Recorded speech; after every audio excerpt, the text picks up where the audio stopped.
Nah, yang pertama dulu kamu lihat judul kan? Nah, judulnya apa nih? Pengembangan media kincir angin untuk meningkatkan hasil belajar siswa mata pelajaran IPA materi energi alternatif di kelas Ya, 3 SD 23 Banda Aceh. pengembangan media kan? Ya. Nah, jadi yang perlu kita tahu dulu ya apa permasalahannya terkait media di sekolah tersebut. Kenapa kamu mengembangkan media? Kenapa nggak yang lain? Karena awalnya saya tertarik dengan media kincir angin ini. Setelah saya amati lagi media pengembangan media kincir angin ini, terus saya langsung observasi ke sekolah SD 23 Banda Aceh. Ketika saya di SD 23 Banda Aceh, saya mewawancarai guru sekolah di situ, guru sekolah dan kepala sekolah. Di kelas 3 SD 23 Banda Aceh, pembelajaran IPA materi energi alternatif masih monoton dan tidak menggunakan di saat proses pembelajaran tidak menggunakan media. Oleh karena itu saya mengambil judul pengembangan media kincir angin ini. Jadi gitu. Iya. Kenapa emang nggak ada media di sekolah tersebut? Dari hasil saya observasi dengan guru di situ, emang nggak ada media pembelajaran yang diterapkan di situ. Ketika mahasiswa yang penelitian di situ juga, mahasiswa keseringan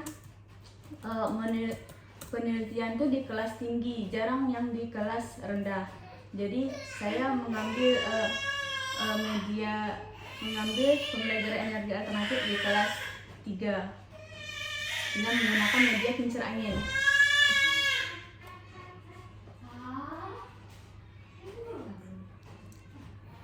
Jadi media kincir angin di situ belum ada ya? Belum ada.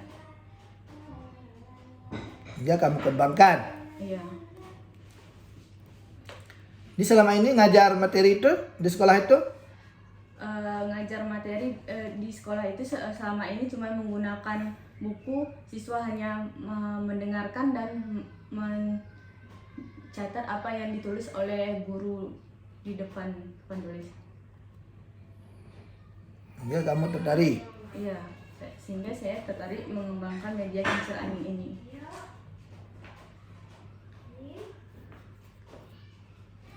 Nanti kamu bilang seperti itu bahwa penelitian ini didasari karena hasil pengamatan awal bahwa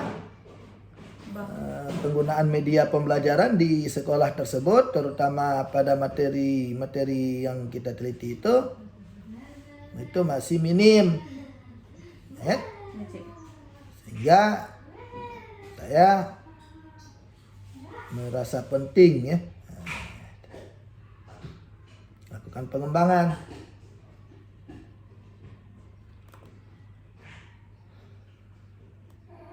Itu yang pertama kalau ditanya alasan mengambil judul.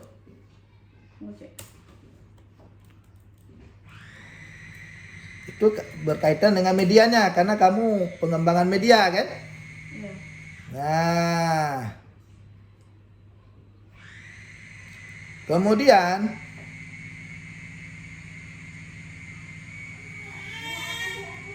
di dalam skripsi kamu ini juga melihat hasil belajar.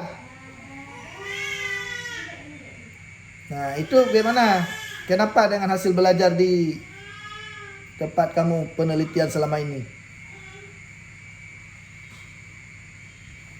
Hasil belajar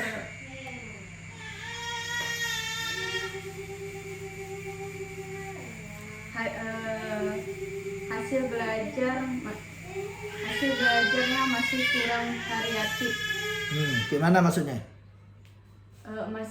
Masih kurang kreatif dan menonton di situ aja, Cik, nggak ada perkembangannya. Jadi saya ke situ ke sekolah membawa media kincir angin,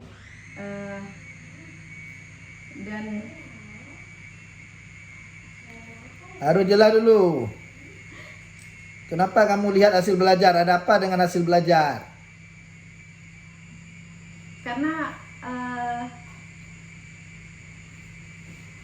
karena siswa tersebut masih kurang aktif dalam mengikuti materi energi alternatif itu. Jadi belajarnya masih di bawah sih, masih rendah, Masih di bawah apa? di bawah rata-rata. Hasil belajarnya masih rendah. Iya.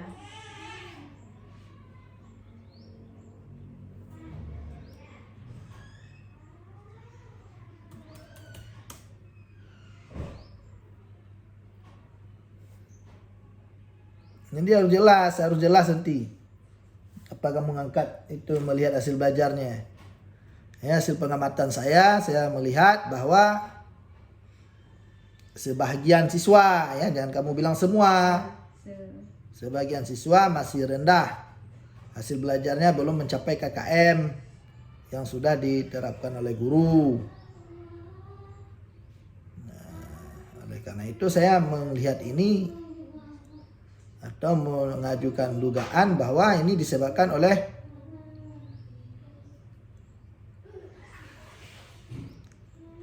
pola pembelajarannya yang tidak variatif, hanya mengandalkan buku tadi misalnya atau lain sebagainya, dan sangat minim menggunakan media-media pembelajaran. Kalaupun ada medianya misalnya apa kan, media film misalnya yang biasa diterapkan. Jadi itu dua alasannya saya mengambil judul ini, dikarenakan keterbatasan media pembelajaran yang selama ini digunakan sehingga mempengaruhi hasil belajar dari siswa. Bahkan hasil pengamatan saya dengan mewawancarai guru, diakui bahwa selama ini terdapat sebagian siswa yang hasil belajarnya masih minim. Belum mencapai KKM yang sudah ditetapkan oleh guru. Jadi kita harus tahu KKM kamu berapa. 60. Hah? 65. Coba lihat di situ harus jelas-jelas KKM. Kredit ketuntasan minimum.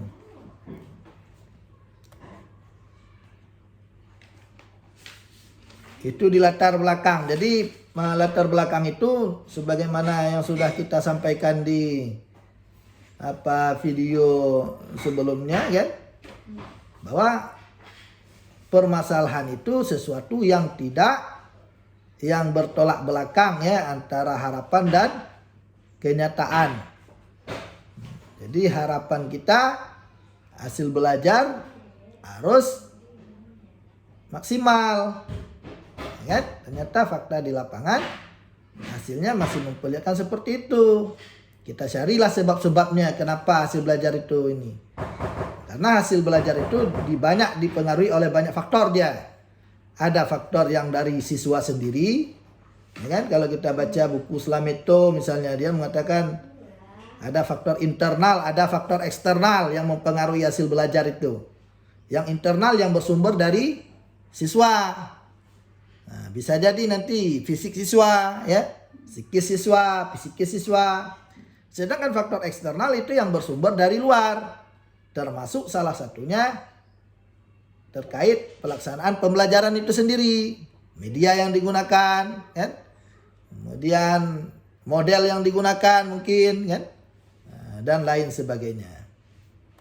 Oleh karena itu kita melihat di penelitian kita ini terfokus kepada faktor yang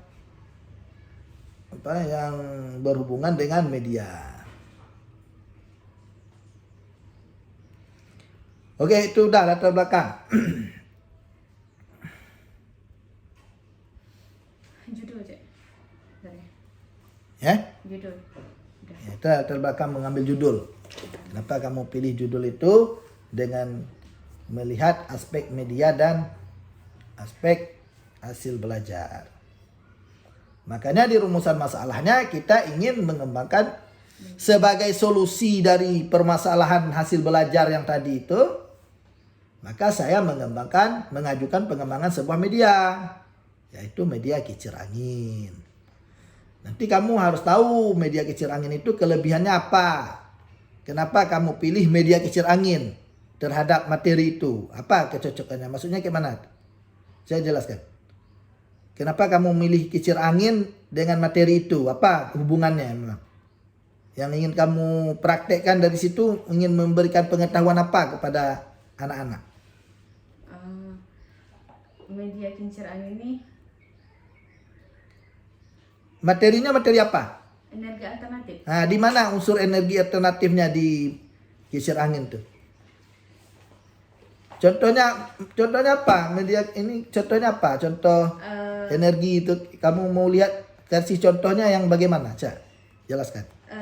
Contohnya seperti angin. Angin. Terus?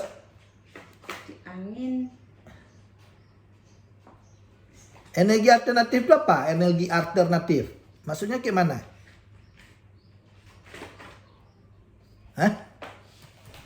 Energi alternatif. Apa energi alternatif?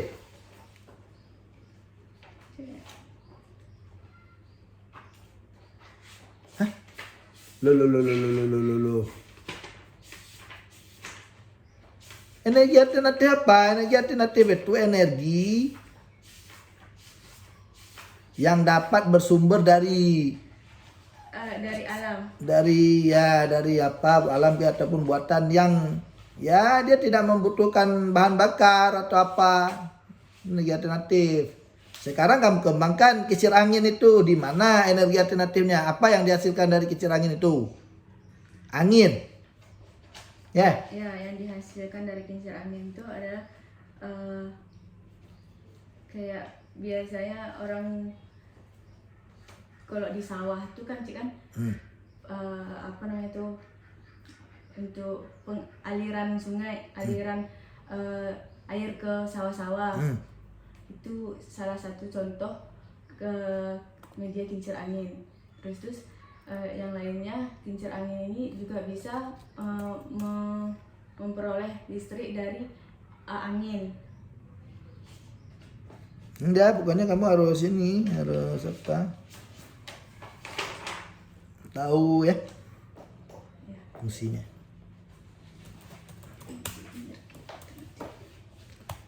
Kemudian lanjut terus.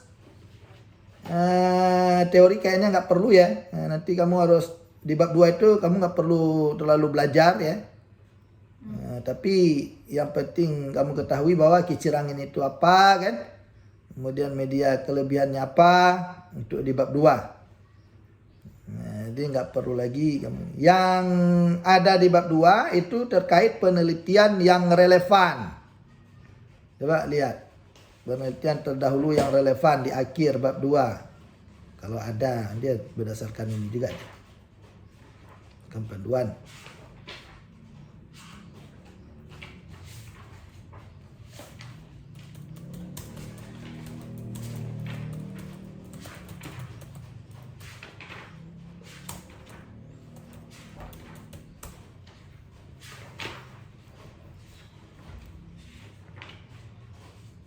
Ada di akhirnya penelitian terdahulu. Ada Cik nih, penelitian relevan. Itu di hal itu,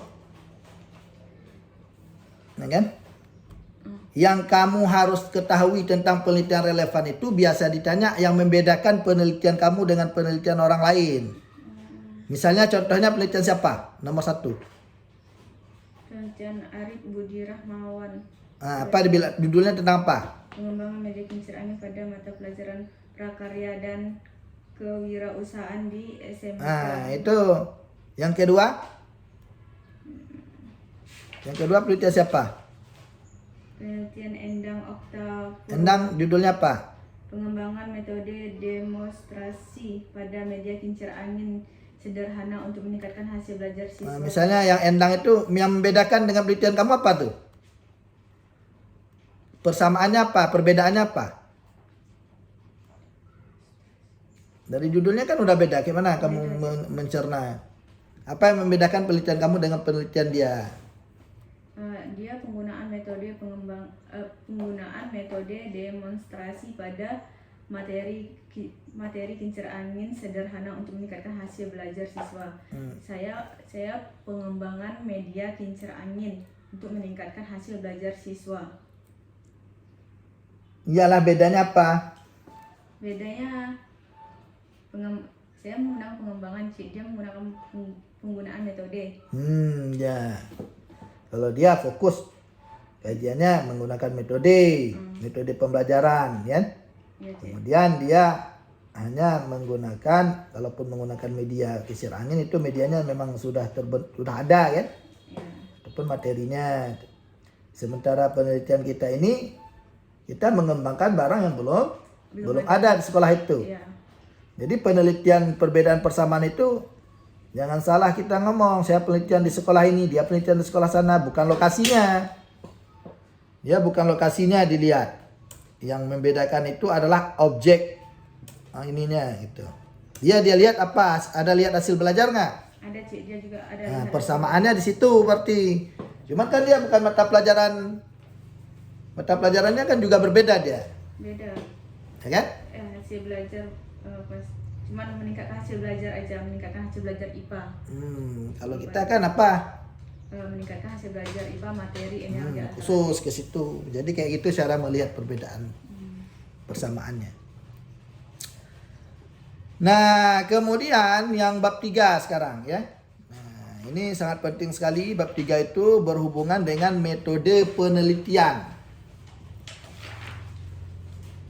Jadi selalu kita ingatkan bahwa penelitian itu tidak terlepas dari kuncinya, yaitu penelitian yang ranahnya kualitatif dan kuantitatif, ya. Nah, kamu menggunakan penelitiannya apa? Kuantitatif dan kualitatif. Kuantitatif dan kualitatif, dua-dua. Iya, Cik. Berarti kamu menggunakan method, ya. Namanya metode, ya. Jadi gabungan antara kualitatif dan kuantitatif, metode. Nah, itu jenisnya. Untuk kualitatif berarti kamu melihat proses pengembangan. Itu fungsi penelitian kualitatifnya. Sedangkan untuk kuantitatif itu kamu mengukur hasil belajarnya. Sehingga kamu menggunakan dua rumusan masalah yang berbeda. Sehingga metodenya juga digunakan campuran kualitatif dan kuantitatif. Letaknya di situ. Untuk rumusan masalah yang pertama karena dia pengembangan, ya, hanya mendeskripsikan hasil pengembangan nanti, mulai dari tahap analisis sampai tahap apa itu kan, ada 5 tahap, ya, pengembangan dia. Nah, itu semuanya ranahnya kualitatif. Sedangkan untuk mengukur dia berdampak atau tidak atau berpengaruh terhadap hasil belajar, itu fungsi daripada kuantitatif.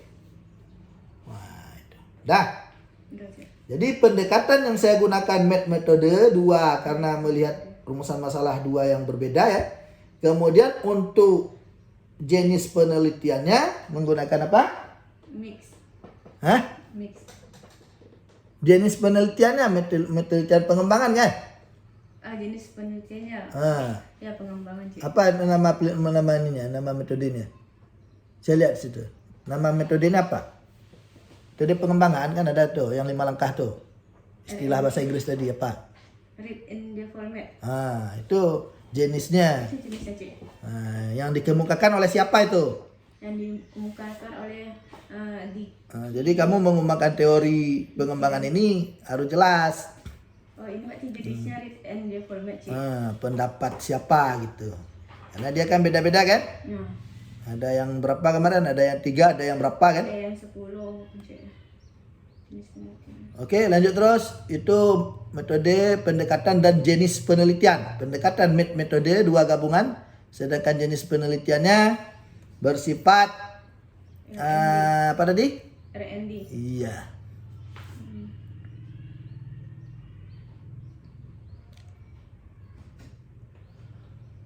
Kemudian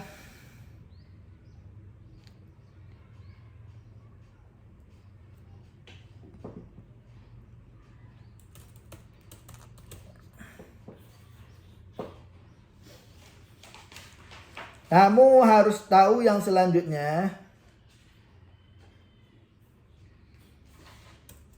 Terkait bab 3 metode penelitian itu.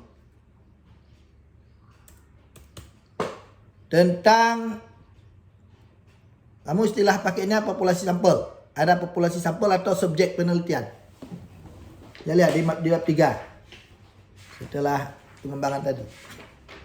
Ada pakai populasi sampel nak? Sini latar belakang teknis pengumpulan data, ada angket validasi. Populasi sampel nggak ada? Atau subjek penelitian nggak ada situ? Nggak ada CS, dan itu Nggak ada ya? nggak ada analisis data. Berarti setelah pendekatan jenis penelitian apalagi tadi?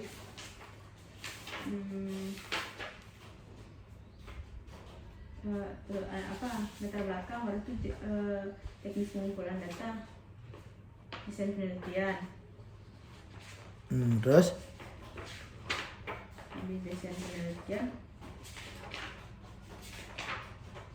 baru latar belakang latar penelitian, terus teknis analisis pengumpulan data, angket validasi, angket ahli media, angket pengumpulan media, terus tuh eksekusi instrumen untuk siswa, post test, dokumentasi, terus tuh analisis data. Oke, ya, teknik pengumpulan datanya apa saja? Teknik pengumpulan datanya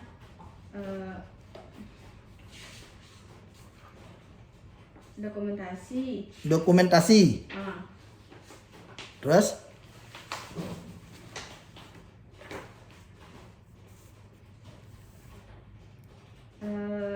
Angket validasi media, angket penggunaan media, guru dan siswa, terus tes pretest dan post test, dokumentasi. Jadi angket validasi itu kamu bagikan ke siapa? Bagikan ke siswa. Angket validasi kamu bagikan untuk siapa? Validasi itu untuk melihat validasi apa? Untuk melihat. Validasi itu kamu lihat untuk melihat validasi apa? Pertama saya membagikan untuk ke dosen dulu, untuk melihat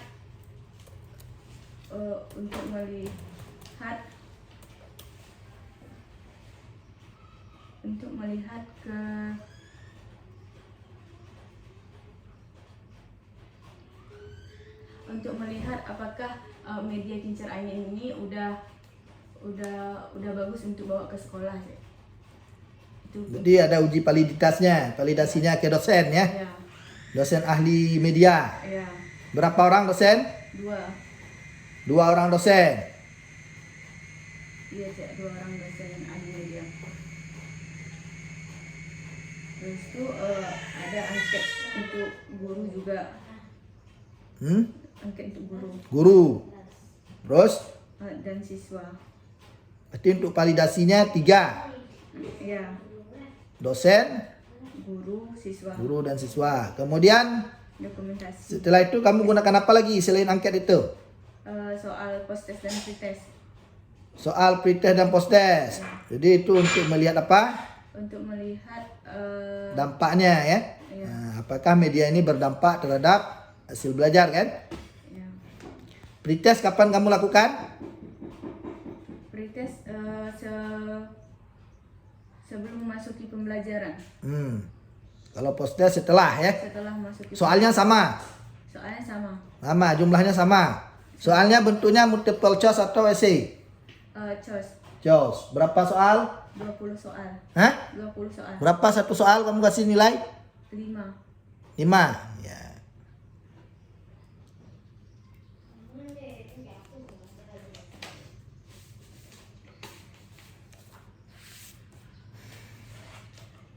Oke, kemudian yang terakhir di bagian metode yang perlu juga kita ketahui ialah terkait dengan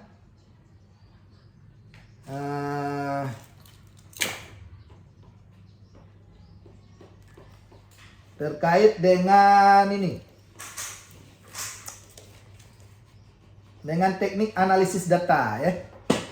coba dilihat teknik analisis data. Itu teknik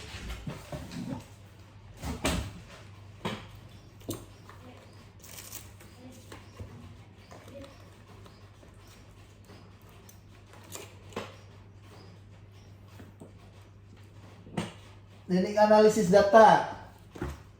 Kamu menggunakan apa?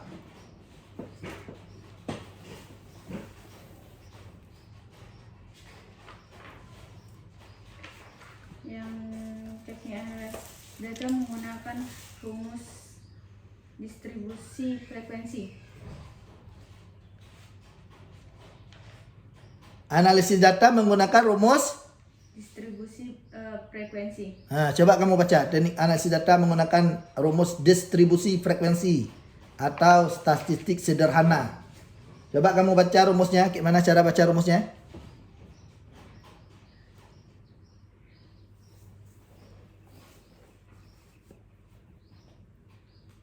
Baca rumus? Ini deh ya. Ya. Oh, itu menghitung rata-rata tuh. Di bawahnya ada lagi. Ini.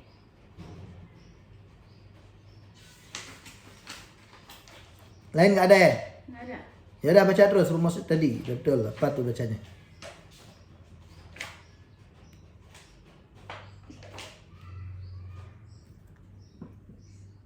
Terus? X sama dengan X per N kali 100%. X sama dengan X per N kali 100%. Harusnya bukan gitu rumusnya. Tidak. Untuk menghitung nilai apa persen itu menghitung nilai rata-rata tuh. Kalau menghitung nilai ini dia bukan itu rumusnya. Jadi menghitung nilai rata-rata rumusnya cara bacanya ya X bar. Ini bar. Nah, itu harus ada garis di atas tuh. Di atas X itu ada garis, X bar bacanya.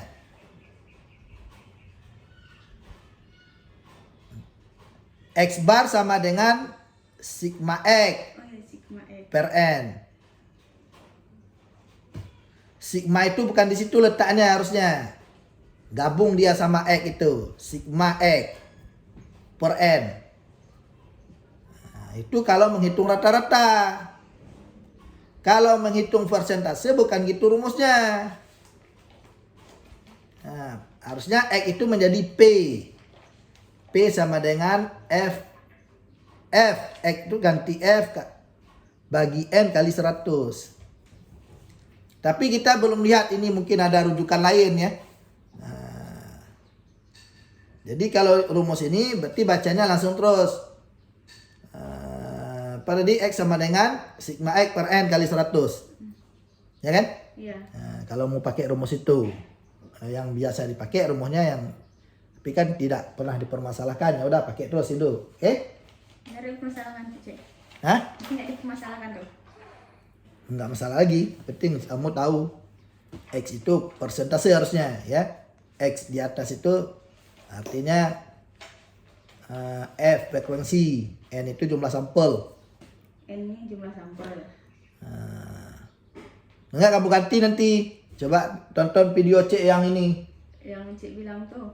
Video C yang menghitung persentase itu. P sama dengan F per N kali 100. Ya. Ganti nanti. Jadi X itu coba tulis terus itu, tulis terus. X itu diganti P, P biasa. P sama dengan P sama dengan F, F frekuensi. Oke. Ya. Bagi N kali 100%. Langsung Cek ya bagi N. Ya. Kayak gini. Oke, siapa yang ikut terus ya, dengarkan ini lagi siaran langsung nih. Kayak gini Cek. Ya F, jangan P kayak itu F. Oh F. Nanti yang keterangan P itu sama dengan X itu diganti P sama dengan persentase. Ya. Persentase. Keterangan itu P itu persentase, P itu F itu persentase, frekuensi, frekuensi, N itu jumlah sampel. jumlah sampel. Nanti ganti aja yang Ya, di skor di bawahnya nggak usah lagi. Jadi teknik analisis data yang kamu gunakan berarti menggunakan rumus distribusi frekuensi. Jadi rumus distribusi frekuensi itu melihat berapa persen tingkat validitasnya ya. Nah, untuk media nanti dihitung validitasnya, kevalidannya kan setelah diisi dari ini.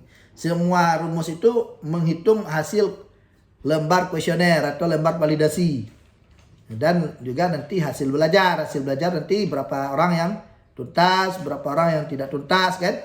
Nah, nanti misalnya dari 20 orang ada siswa yang tidak tuntas 8 orang. Nah 8 itu namanya frekuensi. Jadi 8 dibagi jumlah sampel N dikali 100. Dapatlah berapa persen yang nggak tuntas dan berapa persen yang tuntas. Ingat aja itu, nanti lihat bahwa misalnya hasil belajar kita yang kita dapatkan, coba kita lihat di bab 4-nya kan. Nah itu kan ada hasil belajarnya. Misalnya yang halaman berapa tuh ya hasil belajarnya, yang saya lihat tuh yang pretest. Yang pretest itu hanya 10 orang yang tuntas. Ya kan? Dah. Yang pretest ada lihat. 10 orang. 10 itu namanya frekuensi. 10. Dah. Dibagi jumlah total orang. Yaitu 24 orang sampelnya N tadi yang dirumus. P sama dengan persentase sama dengan F frekuensi yaitu angka 10 ini kalau contohnya ini kan. Kemudian dibagi N jumlah sampel 24. 10 bagi 24 kali 100. Itu menghitung persentase yang di bawah ada. Mana ada di hasil belajar? Bagaimana mendapat 42% itu? Nah, itu kan ada 42. 10 sama dengan 42. Berarti 10 dibagi 24 dikali 100. Kali 10. Dapatnya 42%. Sedangkan lebihnya yang tidak tuntas ada 14 orang. Kayak gitu juga cara hitungnya. Jadi itu namanya rumus distribusi frekuensi. Menghitung persen. Udah itu nanti udah bisa kalau ditanya dari mana 58 dari mana 42 ya. Jadi 58 tambah 42 totalnya 100. Dia harus jumlahnya 100 semua. 100%. Jadi untuk pretest itu masih belum tuntas. Karena hanya tidak sampai 50% yang tuntas, 42 cuman yang tuntas. Sedangkan untuk pretestnya, untuk posttestnya, untuk yang akhir kan udah tinggi itu kan? Iya. Nah 83 ya. 83 yang tuntas. Nah, dari 58 ke 83 udah inilah tuh, udah masuk akal. Nah, kemudian ya itu aja ya. Untuk pemberian skor validasinya kan kamu udah tahu kan. Misalnya kalau dia sangat baik media itu nanti dikasih skor berapa? 4, 3, 2, 1. Nah, itu skor validasi namanya. Nah, sekarang coba lihat sekali lagi di hasil penelitian ya.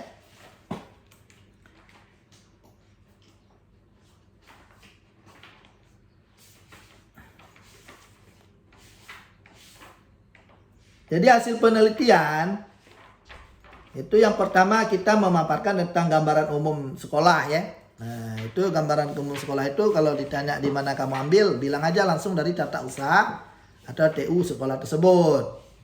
Ya, itu menggambarkan geografi, letak sekolah, tahun berdiri, jumlah siswa, jumlah guru kan. Nah, itu nggak terlalu penting ya. Nah, bahkan ada beberapa pembimbing itu nggak membutuhkan itu. Dia langsung aja masuk ke hasil. Nah, sekarang ke hasil kita lihat. Yang di hasil itu kan penjelasannya berdasarkan langkah-langkah dari metode pengembangan itu sendiri kan. Mulai dari tahap analisis. Nanti kamu harus tahu tuh di tahap itu apa kamu lakukan. Saya menganalisis situasi lapangan kayak mana. Kayak tadi permasalahan hasil belajar, kemudian keterbatasan media itu tahap analisis itu. Menemukan permasalahan dulu. Baru setelah itu kita bisa melakukan desain apa yang mau kita desain kan. Di desain kamu nanti coba lihat tuh nomor 2 hasil penelitian. Ini kemungkinan agak kurang ditanya nanti karena ini kan udah jelas ini kan. Desain itu kita menggunakan 2 kali perubahan kan. Nanti kamu jelaskan. Pertama saya buat dari alat aluminium ini, kemudian setelah divalidasi baru menghasilkan alat yang baru, hasil angin yang baru. Kemudian ada tahap development ya. Development itu artinya menguji kelayakan itu kan. Apakah sudah layak atau belum kan? Artinya media yang sudah kita ini itu kita uji lagi kelayakannya kepada ahli media ya, yaitu dosen. Berapa orang dosen? 2 orang. 2 orang dosen ahli media ya. Jadi dosen itu juga nggak dipilih macam-macam sembarangan. Dia dipilih juga berdasarkan kriteria keahliannya. Bukan langsung kita suruh ini kan. Nanti ditanya kenapa kamu pilih dosen itu misalnya. Kan banyak yang lain. Mungkin dosen yang kamu pilih itu memang mengajar tentang media pembelajaran selama ini. Ataupun ada saran dari beberapa dosen atau saran dari pembimbing kan. Kan pembimbing seorang yang sudah dinyatakan sudah layak untuk menunjuk seseorang itu, untuk menilai seseorang kawannya kan. Oke. Baru setelah ditemukan layak atau tidak, kamu kan menemukan hasil tuh ya. Dimana di kategorinya rata-rata sudah menyatakan layak dan sangat layak ya. Rata-rata menunjukkan skornya 3 itu hasilnya. Bahkan ada yang 4 kan. Nanti tergantung apa yang dinilai. Misalnya yang pertama bentuk media kincir angin itu sudah menarik atau belum. Untuk validator 1 menyatakan sudah menarik kan. Kemudian ada juga pertanyaan yang menjawab jawabannya sangat menarik segala macam. Oke? Oke, kemudian juga validator 2 sudah kamu ketahui bahwa rata-rata menyebutkan layak dan tidak dan sangat layak ya. Baru setelah dinyatakan layak sangat layak, maka tahap selanjutnya yaitu tahap yang terakhir, tahap yang selanjutnya yang keempat yaitu implementasi ya. Implementasi inilah guna memperkuat hasil dari kelayakan media itu, apa udah layak atau belum, kita praktekkan langsung untuk menemukan hasilnya. Ternyata setelah kita melakukan penelitian ditemukan bahwa hasilnya terjadi peningkatan hasil belajar, mendukung hasil kelayakan yang dikatakan dosen tadi. Makanya nanti media ini sudah layak untuk digunakan khusus ke materi ini. Untuk materi lain kita belum melakukan uji coba kan. Yang kita uji coba kan ke materi tentang energi alternatif ya. Untuk materi lain kita belum apa. Kalau ada yang cocok bisa kita pakai. Oke ya. Jadi salah satu media yang cocok untuk diterapkan dalam materi kincir angin agar hasil belajar siswa itu ini itulah kincir angin agar hasil belajar meningkat. Nanti kalau misalnya ditanya kenapa terjadi peningkatan, kamu harus melogika menjawab ini kenapa terjadi peningkatannya yang signifikan misalnya kan dari 53 ke 80 sekian. Karena saya melihat Bu setelah saya terapkan media ini saat belajar siswa itu sangat terlibat, sangat antusias dalam belajar. Kemudian banyak pertanyaan-pertanyaan yang muncul dari siswa, ini kincir angin untuk apa, ini fungsinya untuk apa yang itu gitu. Melogikanya kalau ditanya kenapa peningkatannya sangat signifikan ya. Signifikan ini kan hampir 30% terjadi peningkatan nih. Dari 50 ke 80 kan. Nah, gitu. Baru yang terakhir tahap evaluasi. Tahap evaluasi itu kamu meminta penilaian dari guru dan penilaian dari siswa. Apakah betul bagus media ini. Jadi hasilnya berdasarkan dengan langkah-langkah dari metode pengembangan itu sendiri. Jadi fokus penelitian kamu ini khusus ke pengembangan ya. Khusus pengembangan. Bukan metodenya eksperimen, menguji coba bukan. Tapi untuk memperkuat hasil pengembangan media itu layak atau tidak, maka diperlukan adanya uji coba. Karena kita menggunakan konsep teori pengembangan yang dikemukakan oleh siapa tadi? Diki. Nah, dia mengatakan ada 5 tahapan, salah satunya implementasi. Tapi ada juga orang nggak lakukan implementasi, cukup di tahap sampai 3 aja. Sudah jadi aja, udah layak, udah. Nanti tahap selanjutnya dilakukan oleh peneliti lain. Cuma karena kamu pintar kali ya udah. Kamu borong semua kan. Itu pengembangan, makanya bagi siapa meneliti pengembangan itu perlu apa? Perlu pikir dulu. Jangan suka-suka kalian ngambil. Oke, terus itu aja. Udah, Cek. Ya, nanti belajar terus kan, masih ada waktu. Yang kurang-kurang paham nanti bisa ulang lagi di sini, ada nanti Udah, Cik, di upload, nanti ditonton aja ya. Nah, nanti waktu mau sidang, 2 hari lagi mau sidang, nanti ke sini dulu, mungkin bawa beberapa buku ya Iya, Cek. tentang metode penelitian. Mana tahu nanti ditanya. Jadi nanti rumus-rumus tuh kalau mau rubah sesuaikan aja, biar nanti lebih mudah memahami. Oh, Jadi kalau mungkin rumus itu ada juga di dalam buku kan, cuman kan yang lebih apalah nanti lebih ada enak, bukunya di sini. paham tadi, Cek ya. Jangan nanti rumusnya ada, kita di bampaknya realisasinya kita kurang paham. Heeh. Oke ya, itu aja ya untuk belajar hari ini. Yang satu lagi koreksinya, PPT-nya harus betul-betul lancar. Harus betul-betul lancar. Dibaca, ya jangan terlalu membaca, terutama di latar belakang itu. Kalau terlalu membaca nanti susah ya. Singkat-singkat aja, itu saya tulis panjang, kalian ringkas saja. Bacanya ringkas saja. Ringkas saja lebihan Pak. Kalau nggak saya buat nanti tarik-tarik garis saja kan ribut kalian kan. Kalau kalian udah lancar, habis itu kalian robah nggak apa-apa. Oke ya, sekian ya. Untuk jurusan PGSD. Assalamualaikum warahmatullahi wabarakatuh.